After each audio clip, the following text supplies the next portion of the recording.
এর কাছাকাছি ব্রাইড হলে যা হয়, আজকে ব্রাইডের ওখানে আমার যাওয়ার কথা ছিল বিকেল 3টের সময়, কিন্তু আমি বাড়ি থেকে গেলাম বিকেল 4:30-র সময়। যেহেতু আজকে একটাই ব্রাইড ছিল, তাড়াতাড়ি হয়ে যাবে ভাবলাম, কিন্তু ওখানে গিয়ে দেখি ব্রাইডের আশীর্বাদ শুরু হচ্ছে, আর তারপর প্রায় 1.5 ঘন্টা পর ব্রাইড আমাদের কাছে সাজতে বসলো। আর প্রচন্ড গরমের জন্য ব্রাইডের মুখে একটু আইস কিউব লাগিয়ে নিলাম। তারপর এখানে ব্রাইডকে অন্ধকারের মধ্যে শাড়ি পরাতে হলো, কারণ লোডশেডিং হয়ে গেছিল, আর মোবাইলের টর্চ জ্বালিয়ে আমরা শাড়ি পরালাম। আর এটাই হলো আজকের আমাদের মিষ্টি ব্রাইড কামনা।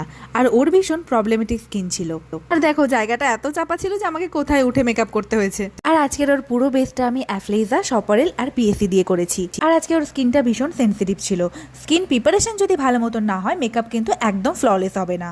তার উপরে এতটা প্যাচপ্যাচে গরম, ঠিক মতন ফ্যানের হাওয়াটাও পাচ্ছিলাম না। কতটা যে টাফ ব্যাপার, যারা মেকআপ করে তারাই একমাত্র জানে। আর আজকের ব্রাইডের ফাইনাল লুক তোমাদের কেমন লাগলো অবশ্যই কিন্তু জানিও। কাজ কমপ্লিট করে চললাম বাড়ির পথে। ভিডিও ভালো লাগলে সবাই একটা লাইক করে দিও।